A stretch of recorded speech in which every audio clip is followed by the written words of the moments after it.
Take a look at what happened. This moment changed the 2024 U.S. presidential race. And these moments... With the COVID, but so did this moment. Ladies and gentlemen, President Putin. President Putin. We're going to beat President Putin. President Zelensky. And obviously this moment. Not since Lyndon B. Johnson has a sitting president of the United States made the decision mid-campaign to not seek re-election. That's exactly what President Biden has done, throwing his endorsement behind Vice President Kamala Harris. It is my great honor to have Joe's endorsement. I'm proud to strongly endorse Kamala Harris. With Democrats rallying behind Kamala Harris, the winning streak Trump was on suddenly ground to a halt.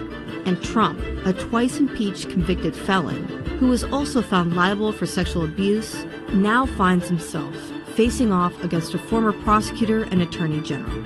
I will proudly put my record against his any day of the week.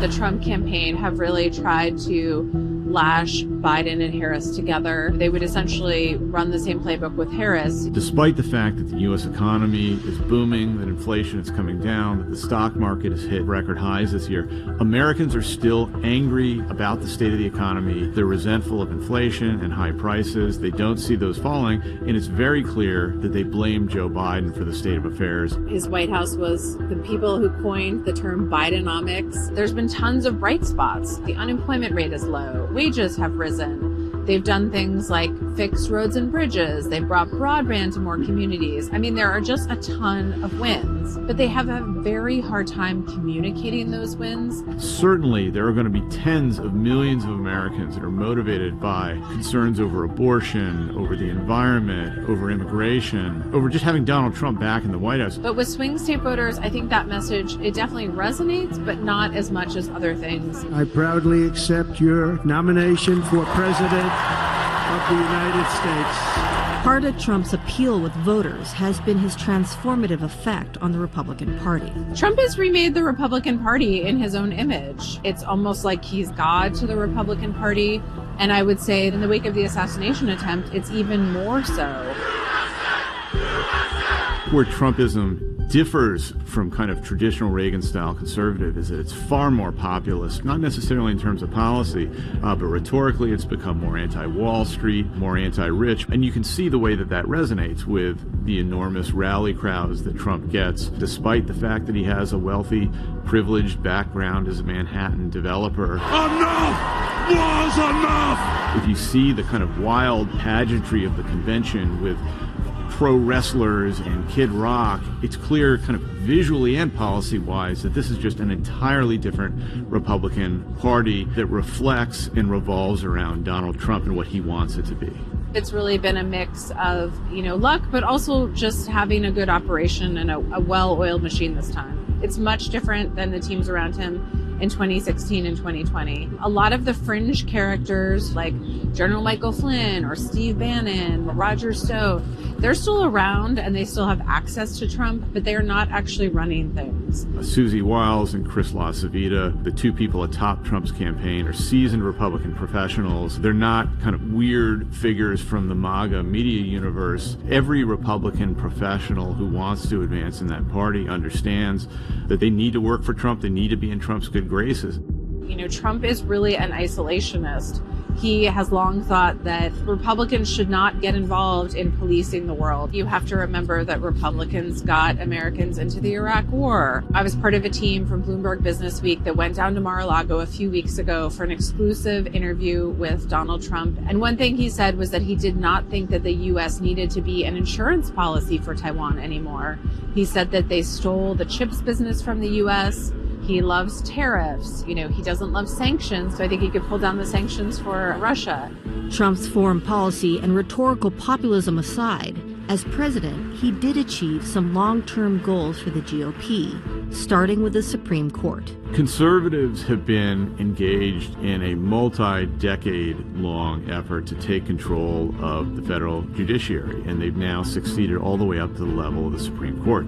So help me God. Donald Trump really remade the Supreme Court in his first term. You have to remember that he nominated and got confirmed 3 conservative Supreme Court justices. We saw them upend reproductive rights in this country, which is something that Republicans have long wanted. We have seen them really support the Second Amendment. And then we also saw them uphold this whole idea of presidential immunity, which really helps Trump in all of these various legal challenges he has. He had a White House counsel named Don McGahn who was really, really focused on remaking the judiciary, as was, at the time, Senate Majority Leader Mitch McConnell. And the two of them were really the architects behind confirming and appointing a whole raft of conservative justices through all of the lower courts, the appellate courts. That has a much greater legacy because these are people that can serve on the bench for the lifetime. They can rule, as we saw in Trump's favor with the classified documents case in Florida.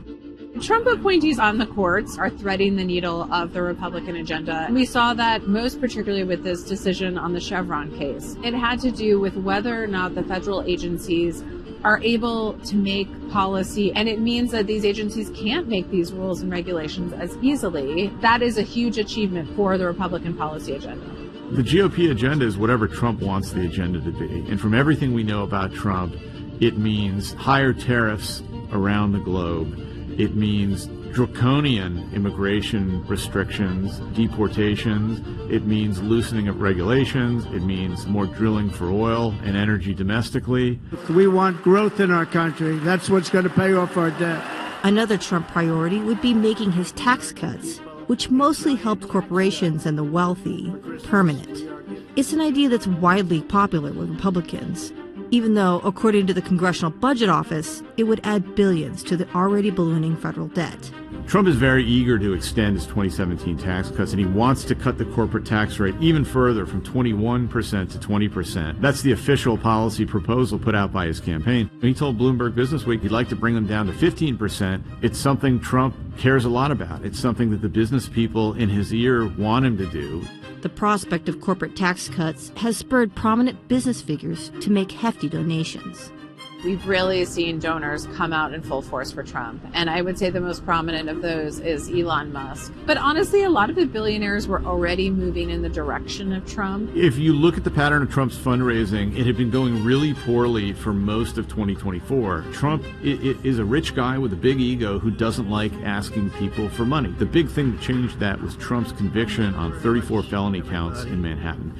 Immediately after that, you saw money pouring in, not just from small dollar donors, but big, important donors who were willing to write 6- and 7-figure checks. The Democrats responded in June, dramatically ramping up spending. And the announcement of Harris's candidacy raised more than $100 million in 2 days, mostly from small donors. Through it all, it's become clear that a lot of money will be spent to control Washington. The key to making anything happen in Washington for any president in this polarized day and age is that you need to have complete control of Washington. So if Trump wins, if Republicans win the House and Senate, Trump will be able to do basically anything he wants to.